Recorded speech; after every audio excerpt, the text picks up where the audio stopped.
right, thanks for joining me. This is John Kane, this is Let's Talk Native. Look, we're heading into the final stretch, obviously, not just for the national election, but for the Seneca Nations elections. And I will have in studio with me here both a group in the first hour representing those bidding for the executive positions of the Seneca Nation. And then in the second hour, I'll have some of the councilors. And I'm going to be clear, these are the Seneca party. This is the Row B Seneca party, the Barry Snyder party that is represented in studio here. I want to make clear that this show has not endorsed candidates. It's not what I do. I'm Mohawk. I'm not Seneca. I don't vote. But I don't vote in anybody's elections. But obviously, the Seneca Nation's politics affect not only me because I live there, but it affects the Western New York region in general. There have been some issues that, frankly, I've had with the sitting administration, with the Porter administration. He's one of the guys that is running in the election coming up. He's running for treasurer. He can't repeat as the president of the Seneca Nation, so he's running for the second spot, which is the treasurer, and he has a candidate running for president that he's joined at the hip with, somebody who has been a loyal follower of his in the last administration.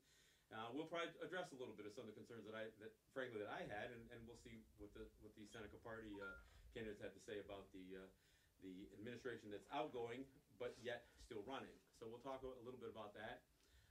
I'm going to ask some questions about policy issues in general. There's a lot of things that are facing us all in terms of economy issues, but certainly the Seneca Nation has an ongoing dispute with the state of New York over the holdback on slot revenue, because and I've made it real clear not only on this show but certainly on the television appearances that I've been on, that the state has breached the non-compete, the exclusivity zone of the Seneca Nation. So I'm going to have some questions about that for both candidate for president Barry Snyder and candidate for treasurer Rod Pierce. So I'm going to question a little bit about that. Want to know what their plans are going forward with the Seneca Nation as it relates to everything from economic diversification to fighting the state, fighting the federal government. There's a variety of tax issues we have, both at the state level and at the federal level. And let's be honest here, the Seneca Nation is out in front on a lot of these issues. I'm Mohawk. We also stake pretty clear ground on issues in Mohawk territory as well. The rest of the country, the U.S. and Canada, Native people on both sides of the imaginary line look to Senecas and Mohawks for leadership on a lot of these issues. So there's a lot riding on what the Seneca Nation does, and frankly there always has been. We'll talk about some of what's transpired over the last few years in terms of how well the Seneca Nation is anteed up in that role, and what changes are about to happen going forward. We'll probably discuss some of the other candidates that are running. I'll leave some of that up to the guests in the studio. I also have Ross John, who has become a very regular guest on the program, and his lovely wife Holly has joined us as well. We'll see if she has to weigh in on some of these issues. Neither Ross or Holly are running for any offices, but they represent, and I'll be honest with you, they represent to me a standard in Seneca territory. Part of the reason I even live out here in Western New York and in Seneca territory is because of Ross and Holly. I've worked with Ross. I've worked for Ross. We've done a variety of projects together, and their family is matched up nicely with mine. So they were kind of the example that led me out here. And of course, my history in Western New York starts with some of the guys in this room. I met up with Barry Snyder and his son Scott Snyder, who's also in studio with us here, in the throes of the 1997 conflict, and that's when I kind of began to be a player in what was happening in that conflict. I'm very aware of what took place in 91, 92, but in 97 is when I kind of matched up with a bunch of these guys, and not only the fight as it related to Western New York, but as it related to the Six Nations, the Haudenosaunee in general. So, with that said, let me introduce a few of the guests here. Barry Snyder, and go right up to the microphone, please, when you guys speak. Barry, I want to welcome you to Let's Talk Native. Oh, thank you much, John. Again, we got a lot of people here tonight, and we're all here to talk about different issues within the Seneca Nation, and I think it's very important that we make our issues known, and everybody everybody hopefully is listening, and we can always hope for the best. You know, it's a lot of things that we've been, the nation has been faced with in the past 2 years. And I think one of the things I can sit here and probably beat up on Rob Porter and Richard Nephew and all these things for the entire night. There's enough material here that I have that I can do this. But I think it's also important that people need to know exactly what this Seneca party is about with the leadership, myself, and Rod Pierce and Lenneth Waterman as the executives of the tribal council. So I'll beat up on it a little bit, and then we'll get back to the good issues of what is this party going to do for the Seneca Nation and its people. As I told them before, and I think I've told many people as I speak, it's time for the Seneca Nation and its people to be heard again, their voice. And I think it's important for the people of the Seneca Nation to know that this party and this administration, when they're elected November 6th, will be transparent. We're going to be a party of transparency because, again, it's not the nation, it's not us. The nation belongs to the people, and they have to be informed because I think they're just waiting for this. Over the past 2 years, they've been shut out. And I think that's really what bothers a lot of our Seneca people is that they don't know what's going on. The council has been split.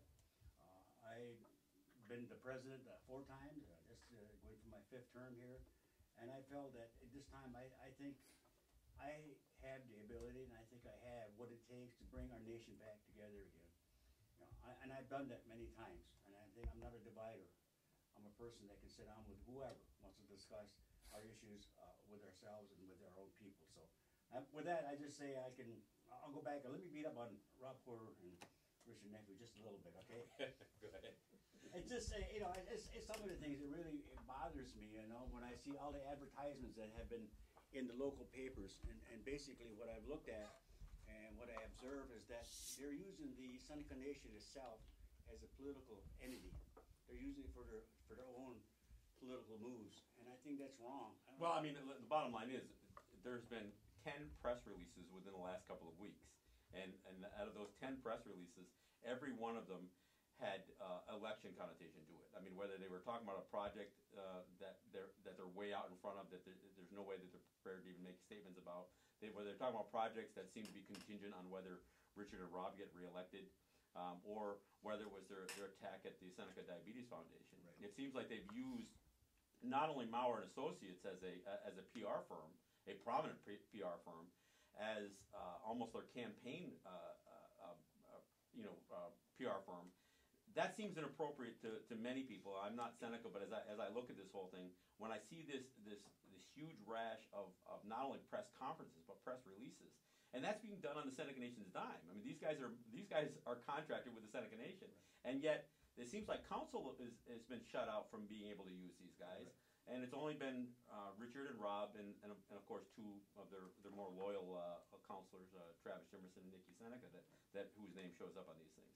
So I assume that's part of what you're talking about. Well, I am really talking about it. I think again, if you go look at the Seneca Nation website again, a lot of these things that we put on the website relating to whatever.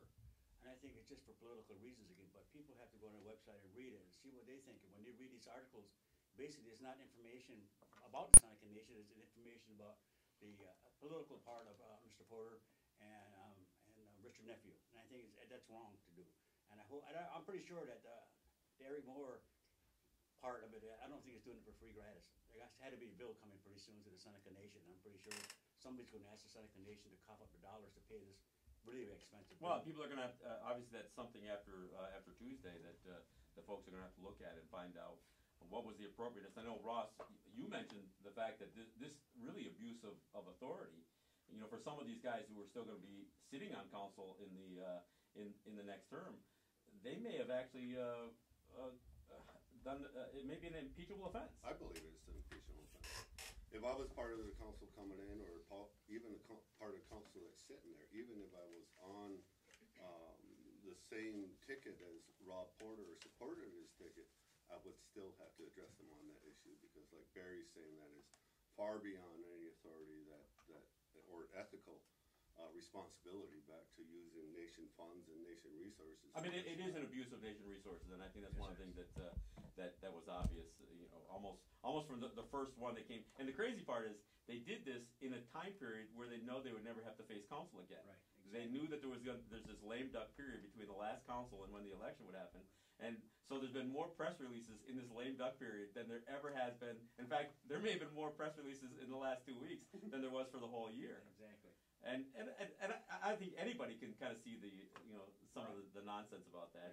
And I think the worst one, and I talked about this not only on the show, but I've talked about it even on Channel 2's Two Sides with Christy Mazurek, was the attack on the Seneca Diabetes Foundation. And they went after that specifically because they figured this is your baby. This is something that you were involved in. You helped. You founded this thing.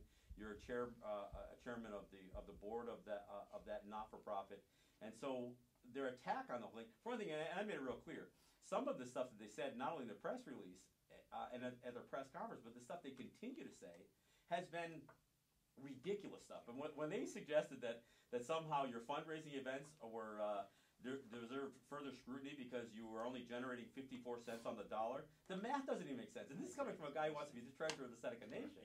I mean, I looked at the numbers that they even had in the press release, and they said, again, as per the 2010 report that you guys put out, that you did your chairman's ball. It cost $185,000, and I suspect much of that expense was spent on using Seneca Nation venues for that. So you spent $185,000 for chairman's ball, and you raised $403,000. I mean, that's more than doubling your money. It's actually $2.18 on the dollar, and yet he says this not only in a statement to a microphone, he actually put it in print several times now. That there's something real fishy about a fundraising event that only generates 54 cents on the dollar, and the numbers don't even make sense. Well, I think one of the things you have to look, and I've been in politics many years, say for the past 50 years, I go back quite a while, and I've seen better politicians than Mr. Porter or Mr. Nephew in all my time here. But when people start being afraid of that they might lose an election, they're going to go to any what would you say, innuendos of any item that they can pick on to show that there is something in there that should be scrutinized by the Seneca people because this is a bad person. I'm very defensive of the Seneca Diabetes Foundation. I did start it, and I started with a bunch of our native people. We thought it was a good idea because what we wanted to do was to step outside the Seneca Nation and not be tied to the Seneca Nation, to see if we could help, because then we are a valid 501c3. We do all the things we have to do with the state and the federal government to make sure that we stay afloat. And I want to talk about that very idea, because that's something that Ross and I have talked about in this program, is the idea that not everything, and this is the biggest issue that I have with Rob Porter. And again, I want to make it clear, I'm a Mohawk, I'm not Seneca, so if I'm offending anybody, well, it's what I do. But the big issue that I have with Rob is that he believed that every issue had to have a Seneca Nation institution to solve it. And the thing is, one of the ways to really take the people out of the equation is to make everything an agency of the Seneca Nation. So the Seneca people. Now, when you did the Diabetes Foundation, this was a way to create something that was outside of the Seneca Nation that could have positive good for the Seneca people in general. And this is not a unique idea, but this is a good example of something that you were responsible for setting up. And the biggest issue is somebody wants to drop innuendo is one thing, but the idea that he used Seneca Nation resources to do it, their PR firm, and made this like it was a Seneca Nation announcement, and then tried to even use the authority of his office to suggest that he was launching an investigation. I think the whole thing was inappropriate. Look, we're going to take breaks every quarter hour, so I'm going to take a break, but we'll talk a little bit more about the Seneca Diabetes Foundation when we get back, and maybe we'll even let Rob Pierce speak a little bit. But we're going to take a break. This is John Kane with a full crew. I got Barry Snyder, I got Rob Pierce, John, Holly John, and Scott Snyder in the studio. We'll be back in a minute. Back. This is John Kane, and this is Let's Talk Native. Hey, I want to thank a few people that really, beyond the advertisers who really make the show possible, I want to thank a few friends. In fact, one of the friends is a dear friend of yours, Neville Spring. Neville Spring is a good friend of yours, Barry. You guys go back quite a ways. Neville supports the show in a big way. Not only has he contributed to the show personally, through the Tonawanda Merchants Association, they've supported the show, and even his daughters, Nori and Nikki, they both in their enterprises they advertise on the show. But when I've gotten in a jam here, Neville's one of those guys that I'm able to count on, and he is part of the reason that I went from 1 hour to 2 hours, because he was another guy who thought that, having been on the show a few times, you realize how fast an hour goes through.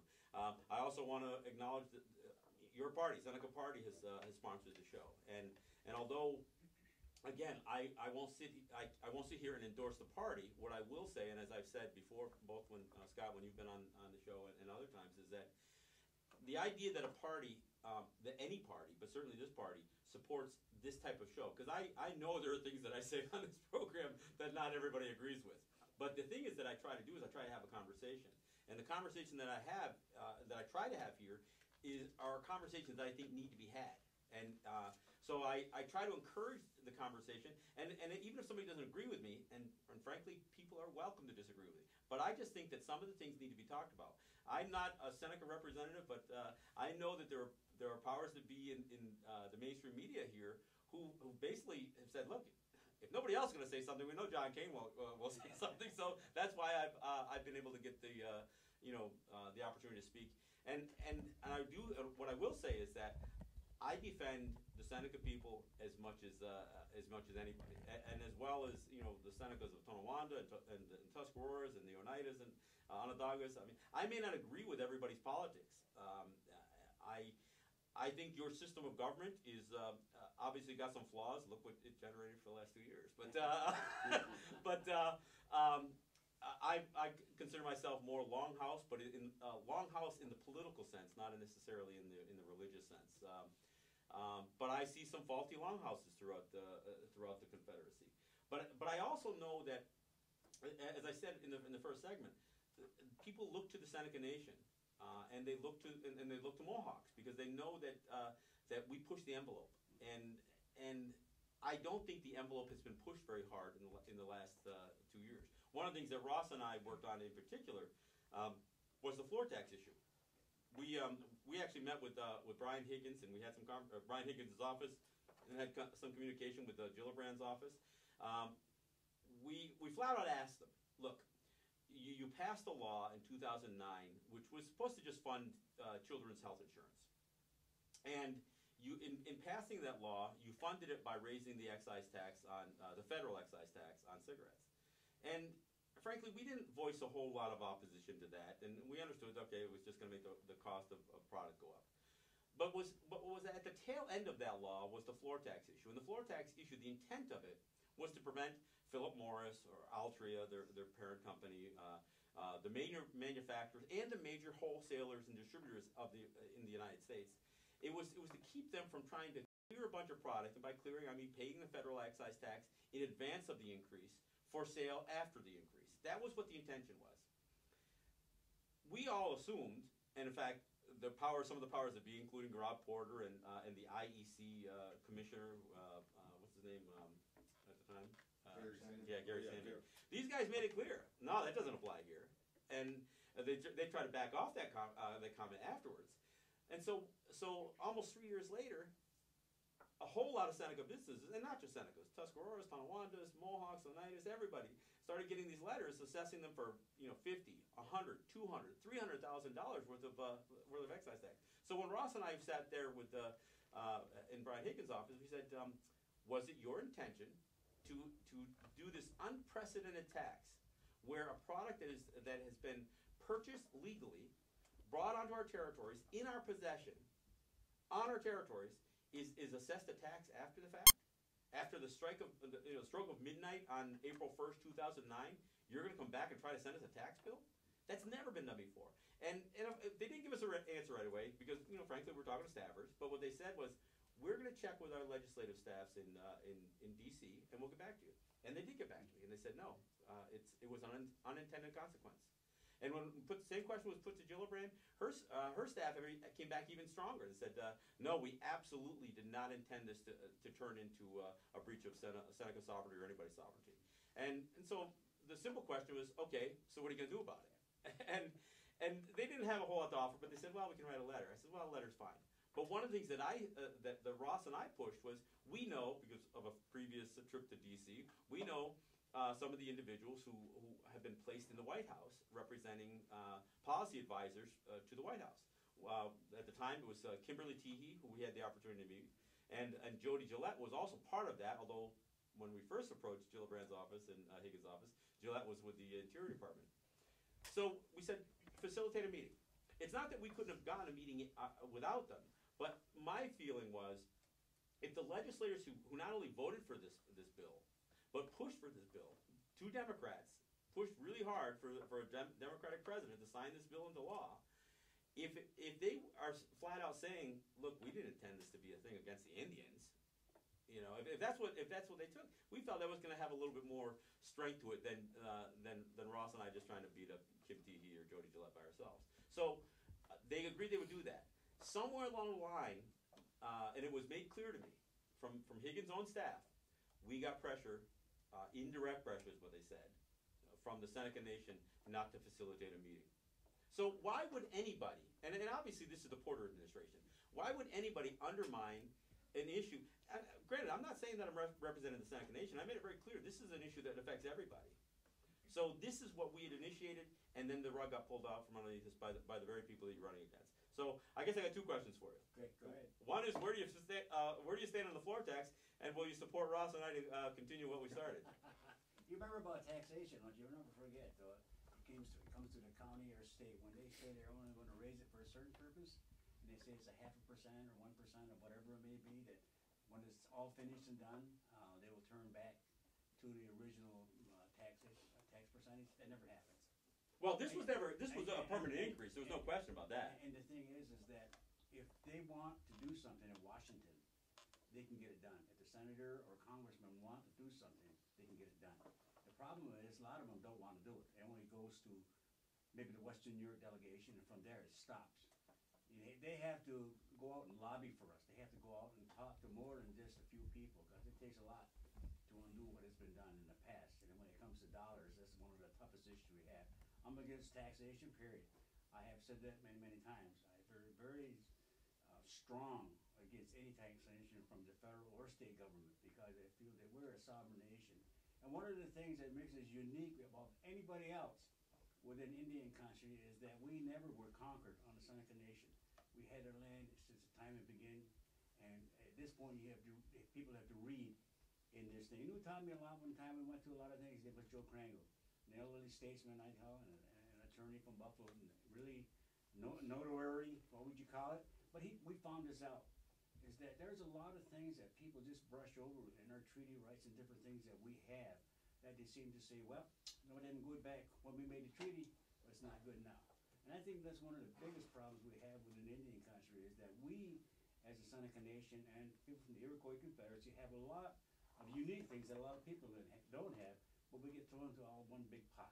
Well, and the thing is about treaties, and I make a big case about this all the time on the show, is that we weren't given anything in a treaty. Right. They, and even in the UN Declaration of the Rights of Indigenous People, what they refer to, the only reference they make to treaties is when they say treaty protected rights. So what they're referring to are rights that we already had. And Rod, if you want to weigh in on this, I see you're pulling up to the microphone. By all means.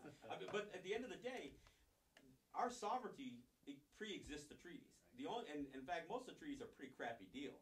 But they do a certain level of acknowledgement. They acknowledge that Seneca land is Seneca land, that the United States will never claim the same. They wrote that stuff. We didn't write that. And I'm always hesitant to refer to them as our treaties.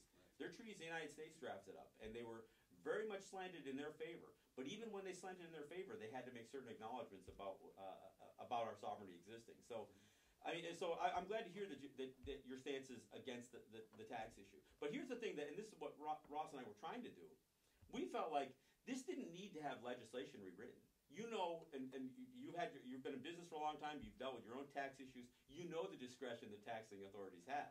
So our feeling was that if we put the same question to Barack Obama and ask him the same thing, was it your intention? And if he says no, it was an unintended consequence, that one phone call from the President of the United States to this lady out in Cincinnati, Ohio, could make this thing go away. Because this isn't an ongoing fight. This is one day. This is one calendar date. This was April 1st, 2009, that they're assessing millions, probably hundreds of millions of dollars against native retailers, wholesalers, distributors. And there's no reason this thing can't go away, because it wasn't their intention. And that's what Ross and I initiated. In fact, 8 of the sitting councilors today, Todd Gates was one of them. They supported what we were trying to do. In fact, many of them wanted to go, and so we're going to continue to try to push this issue. And the hope is that if you're in the administration, that you'll support, not only stand with us, but support what we do. Sometimes I look when you talk to me, and what I understand is that I think it should be the other way around. I think the nation should take the initiative. Well, they should have, but they didn't. They should. Well, they should. I would take the initiative. That's my thing, you know. Back in probably the late 80s or 90s, there was a tax case called the New York State Taxation Department. I think it was Urbach or something like this. Yeah, Michael Urbach, yeah. Versus the convenience stores. Right. And it was fought in all the courts. Went to the Court of Appeals. And the Court of Appeals said that the Senecas are immune, not exempt, immune from taxation. And they appealed it to the highest court in the United States, and they refused to hear it. They upheld the Court of Appeals in the state of New York.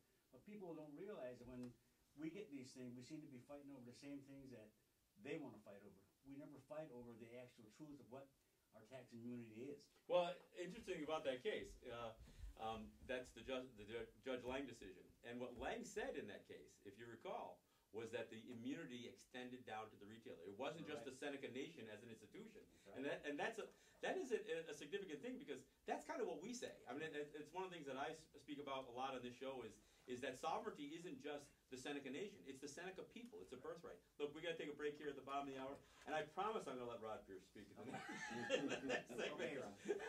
All right, this is John Kane. I got Rod Pierce. Really, I do. Barry Snyder, Ron, John, Holly, John, and Scott Snyder in the studio. We'll be right back. All right, thanks for coming back. Again, we got a full studio, and we're gonna have a full studio in the second hour as well. We've got counselors who are running for those 4 positions in Cattaraugus and there's 4 positions in Allegheny that are up for bid here on Tuesday as well. As I mentioned, in studio, I also have Scott Snyder, who is the party chairman for the Seneca Party. The original Seneca Party. It's kind of crazy to even have to mention that. But again, Scott, welcome to the show again. Thank you very much, John. I really appreciate what you do for the Native people to Indian country with your radio show. Well, I appreciate the comments. There's some of the stuff has to be said, and we get the issues out there. I think it's very inspirational to the people that you let us know what's happening outside besides our territory. And it's a very good show. I listen to it as much as I can, but you got to get it down in Cattaraugus, man. We can hardly hear it. Well, like I said, it does web stream, so if you can, and there isn't a phone app, and I know there's been some difficulty with it. And if you go to my group page, which is the Let's Talk Native with John King group page, I will make sure that we continue to pump out there the application, so you can listen to it on your phone. But I'm gonna get in my car and go in the back of my yard there to listen to it sometimes. The thing is, the show's clearer in Baltimore than it is on Indian Hill or in Irving, so it's just kind of the way it goes. But go figure. Well, we're here to really appreciate you inviting us to the show tonight, and what we hear is focused on the election of the Seneca people, and the Seneca Party, the real Seneca Party is here, and the candidates. And I'd like to stress that we are trying to unify all of our people in Seneca country to get back together here. It's a very unhealthy nation right now that President Porter and his people have divided us, the nation itself, even families. The powwows were divided. Our tribal council can't work together because there's too many personalities, and it's a terrible thing. Well, and it seems to me that you both have not only a split council, but the community themselves. And it's not even about Allegheny versus Cattaraugus. Each community has been split to some extent. And I guess that is one of the questions that I have is, obviously there are people that have kind of lost their way that are still going to be on council. Only half the council is up for re-election. So I guess that's my question. Is it the plan of this administration to try to heal some of those wounds and bring some of those guys back? Exactly. It's unifying not only the council but our whole nation. As one. We still got to fight the state of New York forever and ever for the taxes and everything else they're trying to do to us and trying to eliminate us completely. But we're here to promote our party.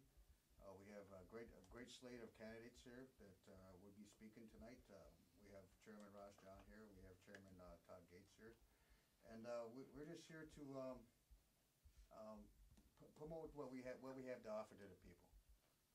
it's unity, prosperity, and sovereignty. That's what our motto is. We stand by our Constitution that we all live by. The Constitution says for the people, by the people, and that's our motto also. We want to give the government back to the people.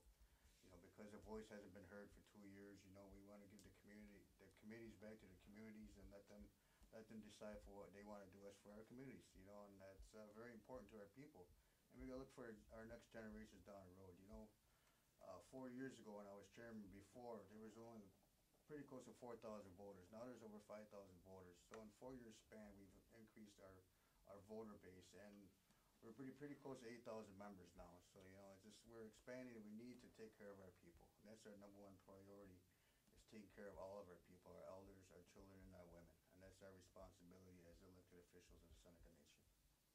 Well, I appreciate the comments. I think one of the things, John, the president of the Seneca Nation has a very important role in the community and in the families, and also to able to bring all the factions back together. If I sat there every time I was the president, sit there and make divisions, I would have never got anything done. I can work with anybody as long as we're all working for the same goal, and that's the betterment for our people. I think that's the only concern that I have. I can't stand people that have their own personal interests at stake when it comes to discussing nation issues, and I think that's one of the things that's happening now. But we can heal things. I think the new president is coming in, like myself, we'll be able to pull these things back together and start working as we should as a nation and as a leadership. And I think that's one of the qualities I have. I have an experience of almost 5 generations of leading my people. And I've come through all kinds of crises. You can go back and look at my resume from all over the years and how staunch I have been against a lot of different things. I'm a communicator. I can talk with the governor. I can talk with mayors. I can talk with a lot of people. Well, I think that's one of the issues is that while on one hand we do need to fight New York State, you can't cut dialogue off with them, and I think that's one of the rub between Andrew Cuomo and Rob Porter is so bad that Right. there's a genuine dislike that both the governor of the state of New York has for Rob Porter, and of course Rob Porter, he doesn't care, he'll just kiss butt to get wherever when it's appropriate. But in this situation, the communication has got really ugly, and so there is no movement to resolve issues. And I'm not saying everything is a compromise on our side or on the Seneca side, but on the native side. But there does have to be a door to be open to have some of the conversation. No, Rod, I specifically want to address you. Your experience and some of where you come from is you've got a little bit more of a longhouse background, and Yes. and as you well know, if you look at the Garden of Goa, what they talk about in putting people into positions of representation, that they become servants of the people. And I know that's a concept that was uniquely Haudenosaunee. That it is the Americans borrowed the concept in word only, but not in deed. And so I assume when somebody like you runs for office, that you accept that in the same way that you would within a longhouse, that you are a servant of the people, that you're not the lord and master of the people, that you're putting yourself in the service of your people. Good evening, John. It's great to be here once again. Really appreciate the invite and also having a roundtable discussion here with the executives. Wanted you to know that just to share with you, I've been elected to tribal council three times, starting out in the early '80s, once in the '90s, and the 2000s. And again, I ran against Porter 2 years ago in the primary caucus, which I didn't achieve. But absolutely, you're right. Being a longhouse member and also a follower for many, many years, anyone that takes part in the longhouse tradition, the same concept is that you work for the people. You work for the people of the longhouse, and actually, believe it or not, that you also work for the people of that community. And of course, longhouse is stretched across both territories into the Haudenosaunee. It's important to have that concept as you come to the longhouse or into your communities. You're accepted as a community person, but you're here to almost work for the community, and that's very important. And that's what not only does is there has been a very long history, as you know, even in the beginning of the elected council in the 1840s. The leadership was all longhouse chiefs at the time. Well, but even the Constitution, though, you guys can correct me if I'm wrong, but from what I understand, the Seneca Nation Constitution, the original one, makes mention that they will continue to honor the people of the ancient confederacy, is the words that I recall seeing it either in their affirmation or their when they did their declaration for their. They talked about recognizing the ancient ways of the confederacy. So it was not meant to be something that was supposed to violate some of those very principles that go much farther back than the 1840s. Right. And also to for the shoot up within the teachings of the Longhouse as well too. And John, you know as well as I do, as many as others in this room and outside of this room, is that we do promote education within the teachings. And one of the teachings it says that to achieve an education, but also to when you achieve the education, to return to your people and use that education to better your people. And in this case, I think we have someone that's educated and actually not bettering the people, but dividing the people. Well, let's kind of like slice this a little bit, Yep. because there is a huge distinction between pursuing knowledge and pursuing education. That's right. Okay, knowledge is something that you gain and you expand your wisdom, and and knowledge is something that you gain an experience with, and you see what works, and that's the whole basis of nature is to acknowledge nature and to gain knowledge. And education can be just these pieces of paper. We have some of them in front of us, but if that's what we limit what we call education, everything that comes off of a white piece of paper, that's not education. That's remembering somebody else's words. And so, if you talk about in language, the word would more properly translate to gaining knowledge, not just pursuing education. So, and I'm not trying to mince words with you, but that's the difference between a Rob Porter who can boast going to Harvard, although he can't seem to do simple math, and having a real world education and gathering of knowledge. Right, great. I agree 100% behind that because knowledge is something that Native people will actually hand down from our elders, teaching to the parents, and parents teach the children, and that's considered knowledge. I mean, there's the whole education process in that alone too, and we really strive for a lot of that knowledge as our wisdom, because even in tribal council and even in the Longhouse, we always refer back to our elders. Our elders are wisdom and have the knowledge. Well, and we're elders. We're not just talking about the elder people in our community. We're talking about those that came before us. That's right. So even the ancient ones, the ones that came long before us. So because oftentimes we can get caught up in thinking that just because somebody's old, they're wise. I think the more years you live, the more you get to experience. But frankly, there's some people. There's a few people that are pretty old that aren't very wise. Well, that I see wandering. and one thing, I was talking about you, Barry. I think one of the things we're talking about is that there has been a mixture, within the Seneca Nation's constitutional government, elected officials, that we do have a lot of people at the Longhouse that have sat on the tribal council, and Gilbert Lay was one of them. A good friend of mine back when, and he sat on the tribal council, and another treasurer. There's been other people that have that thing, but I think we have found out that we need to mix the both together, and I think they can work together. It's not that we should be separate. You're here, we're here, and our paths don't cross. But I think our paths are crossing because of our children.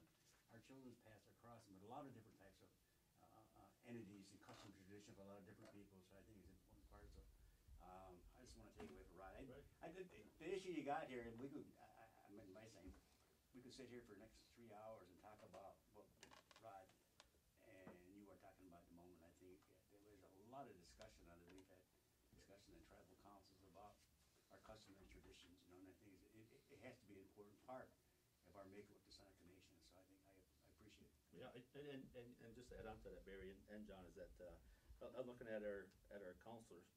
We've got Maury Abrams, Arlene Beauvais, Kevin Purdup, Mike Williams. We've got Susan Abrams, Cheryl Curry, Linda Superdugstad, and Shelley Hubb.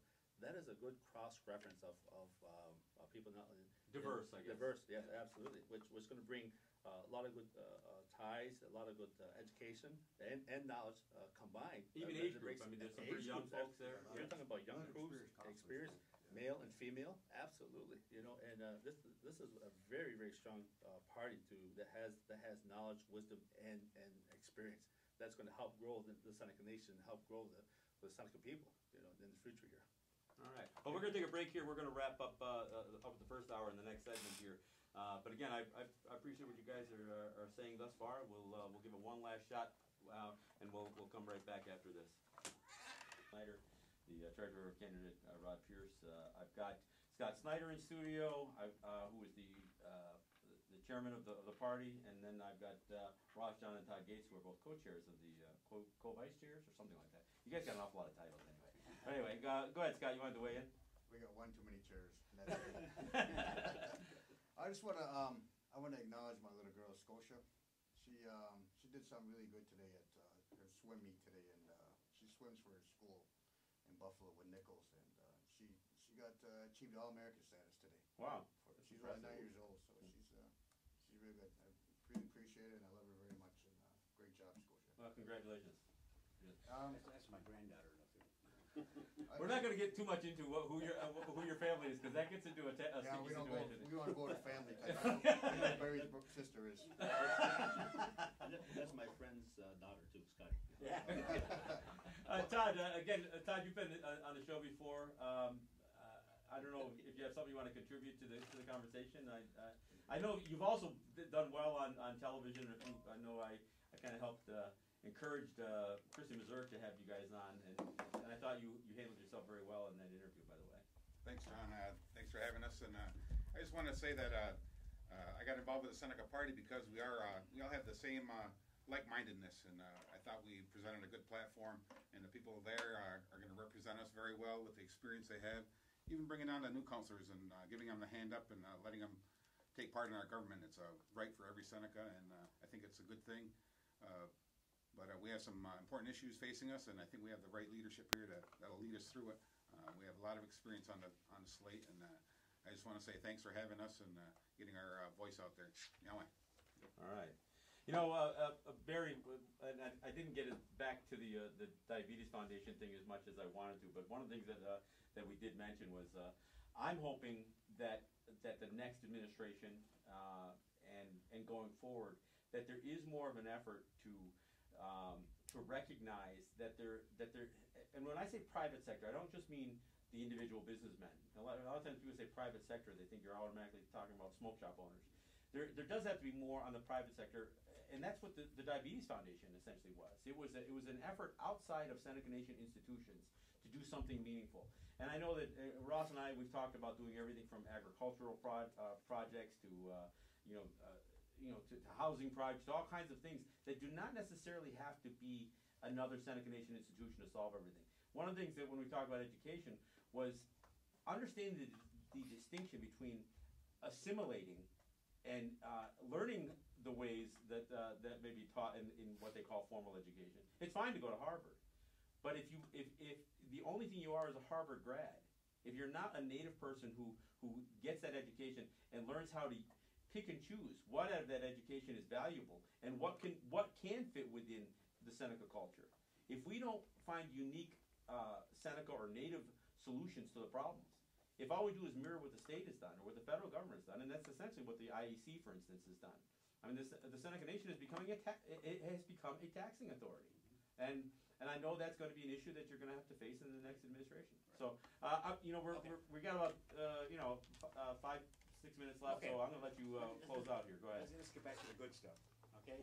You know, we've been talking a lot, but we come here for one purpose, and that's to inform a lot of our people out there that November 6th is a very important date for the Seneca Nation and the Seneca Nation people.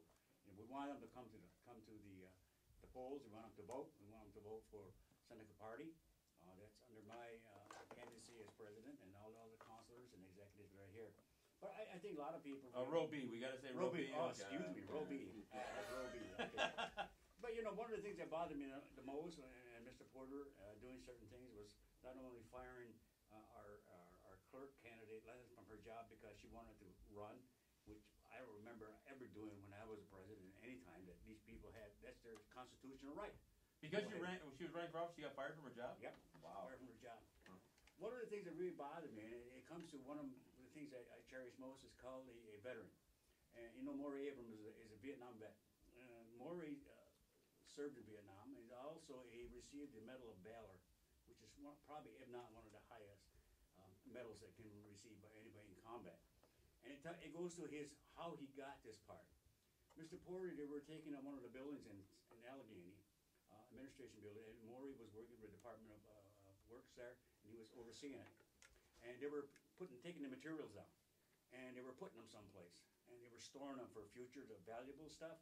Well, according to what happened here, he got fired. The president fired him. And the reason he fired him because somebody had told him that he was taking his material and selling it for a profit. That's what the letter reads from Mr. Porter to whoever else was talking about this, that he let Maury go. Well, executive order came down, they had somebody come in and investigate this, all is over, and when he finally found out, there was nothing missing. So he says, well, now, he was over in England somewhere at the time, vacationing. We'll hire him back. We're sorry we did this. But was there really an apology? I don't know. Because I saw that he was reinstated with his pay, but I didn't ever see any formal apology for having a based on the investigation and the circumstances associated with the salvaging of the JoJo building. I have reinstated Maury Abrams with loss of pay effective immediately. I will written a letter summarized to share later, but unauthorized salvaging was whatever he was talking about, and the reason he did it.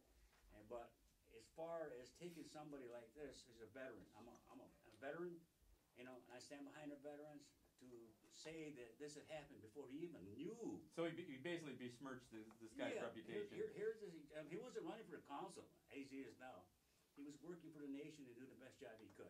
So somebody would take this thing and say, here's what happened on hearsay, it had to be, that this was happening to this person, and then find out it didn't happen to him, but the damage was already done, and now it's like, I kind of apologize, but again, I'm not really apologizing. These are just some of the things that it really, really bothers me the most about anything is when they take our Seneca people and they're so intimidated by Mr. Porter. Well, this was a knee-jerk reaction, and from what I understood, he basically got canned only by the president. The council had nothing to do with this. Exactly. He did this all on his own. Then he went and spent a bunch of nation funds to have an investigation. Didn't he hire an outside? He could have just asked the guy, it seemed like. Yeah. He could have said, no, I'll take you over and show you. Here's the inventory. Here's my inventory. But one of the things, I know Richard Nephew, and I like Richard, but I'm kind of disappointed in him. As we call it, everybody that deals with Robert Porter, we call it, you must have drank the Kool-Aid. And it goes around the territory, so that's just not my stand. I don't know who started it, but It started with Jim Jones down in But it seems to be a good reference every time something happens. But again, and I think these are the things that had irked a lot of people about treatment of our own Seneca people, not party people, Seneca people, that they're afraid. But this new relationship with Richard and Rob, though, isn't it fair to say that a vote for Richard Nephew is a vote for Rob Porter? Exactly. Rob is going to control. Richard, I say, is a friend of mine. He was a friend of mine. Disappointed in him, but I know who's going to really run the show. Because he was on the right side of a lot of issues. I mean, he was actually part of your administration. Right. Yes, he was. For many years he was. But apparently he got lulled over to the dark side. Or? I just want to add something. Yeah, I know we're closing out this segment, but it's not just Maury and yourself. There's a lot of veterans out there that felt like Robert Porter turned their backs on him, and there's something more deep-seated that's kind of going on in this guy's mind. And when you really think about it, is that he was born from a military background. His father was in the military at the time. A private lieutenant. He was born in Germany. And, I don't know if there's some kind of psychological Freudian kind of deal with this thing or whatever. But kind of a hate of a status, is that what you're saying? I don't know what it is, but it's the things that he's done and the way that he's turned his nose up and his back on the veterans and other people that he seems to have a real dislike for. Well, I will say that their positions. I had the veterans here on this show, in case you're wondering, when they were doing the powwow at the community center in Cattaraugus. They I had a bunch of them came in here, and they wanted to know if I'd promote their powwow. I says, why don't you come on and promote it yourself? Because that's what this show's about. And that's why I'm glad you guys have taken me up on the offer to come in and talk about these issues.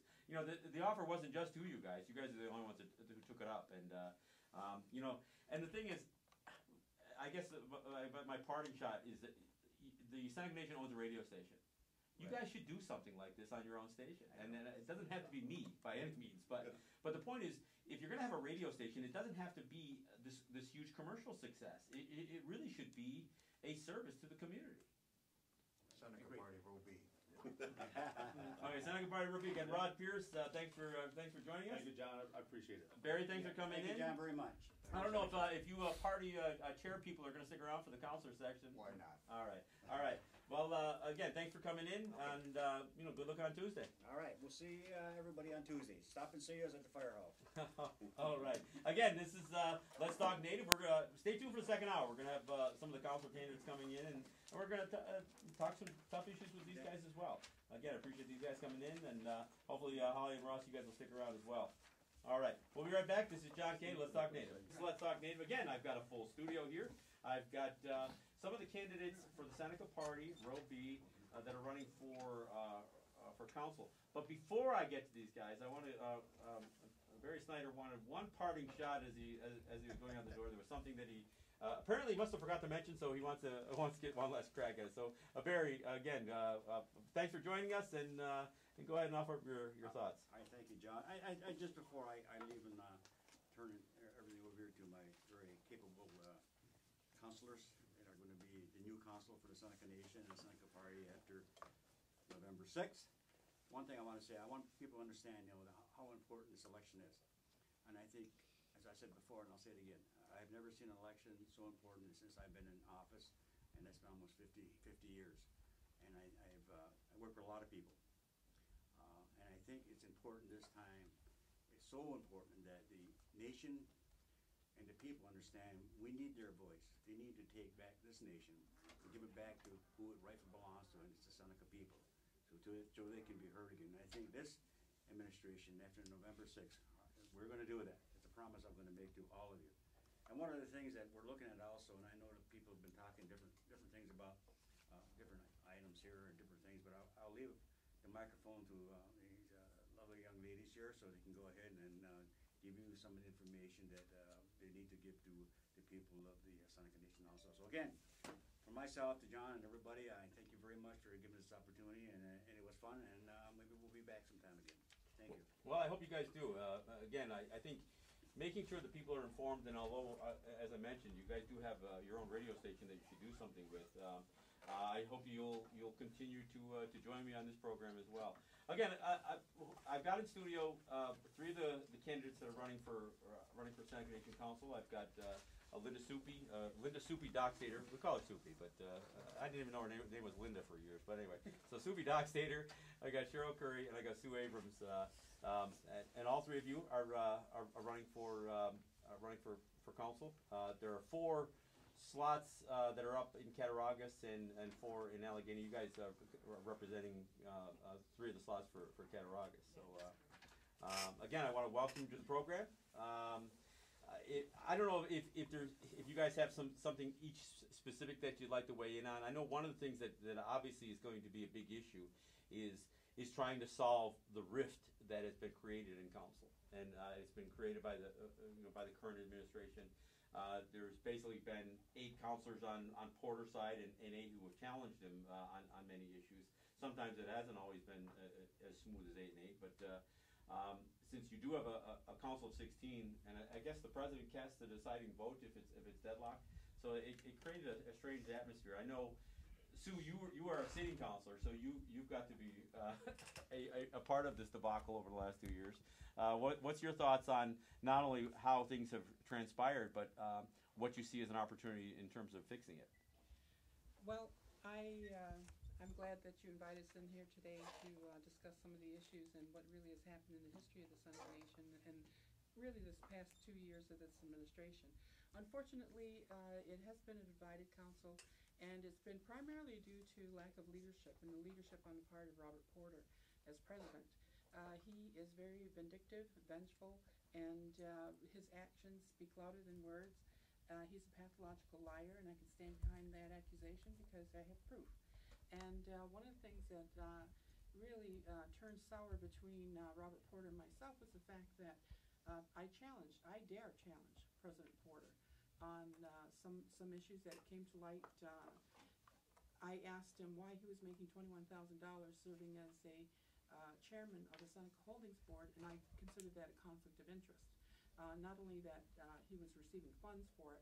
So he was getting paid as the president and as the chairman Yes. of a board as well? Yes, and in addition to that, though, he, as chairman of the board, he was his wife's supervisor.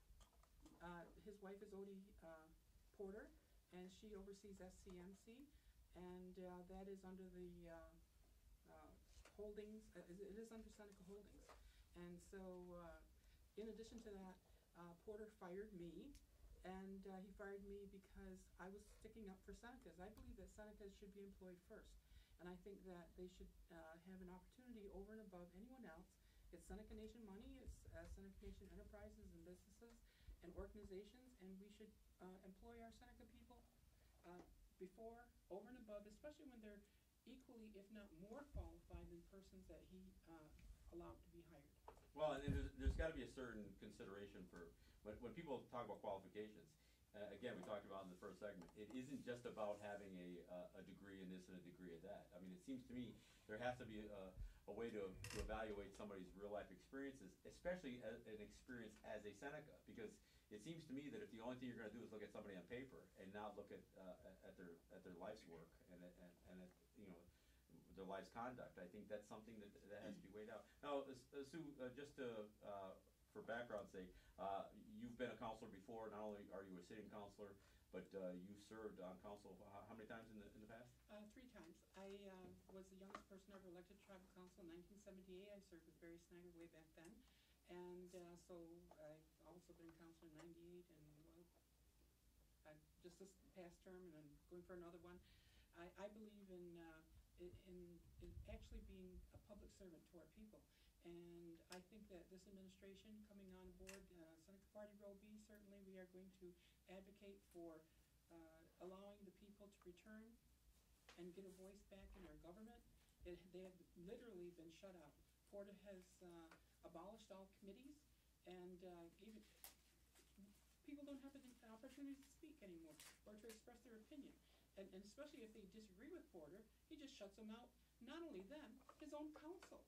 He writes, this man has written so many executive orders, he can't even keep track of the guy. No, we talked in the first segment, we talked about his rash of press releases over the last couple of weeks, and it seems like he's issued at least 10 of them through Maurer and Associates. One of the big ones was over the Seneca Diabetes Foundation, which was an accusation he was trying to besmirch Barry Snyder and this really philanthropic organization that does a lot for Seneca people in general. And from what I understood, they had a press conference at the Eric Maurer and Associates office, and although Richard, who is a counselor and happens to be a candidate running for president, and 2 other counselors were a part of that thing, but the rest of you guys were all locked out of the building, or you weren't allowed to participate? Unbelievable. I would say these are acts of a desperate man. It's unfortunate that Eric Maurer's associates are paid by the Seneca Nation of Indians.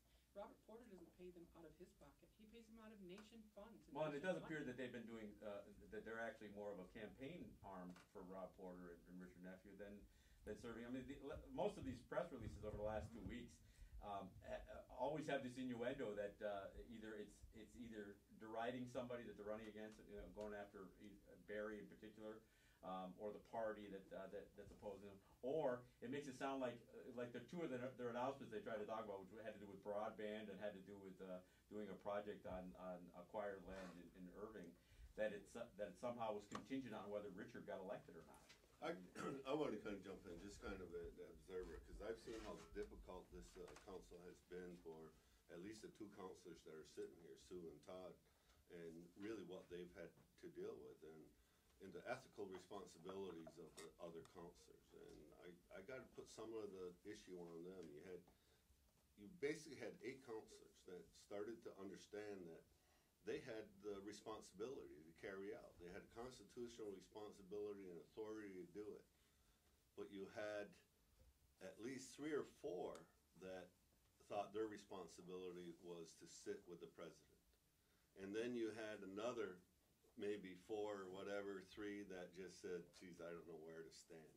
And it's like, what I'm hoping in this next council is that the council understands as 16 councilors, their responsibility.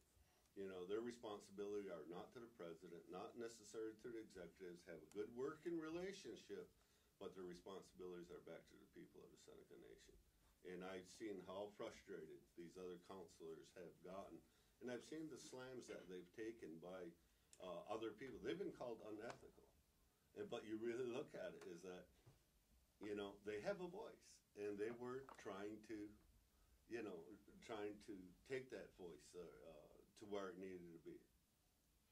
Well, and I think that's going to be the challenge that you guys have, is because clearly there have been some counselors that have taken some strange positions, and their loyalty to Rob Porter has been, you know, in particular. When I think about this press conference that took place in Buffalo a couple of weeks ago, that's a very strange circumstance, and the idea that somehow not just the Seneca people, but the rest of council was somehow denied access to a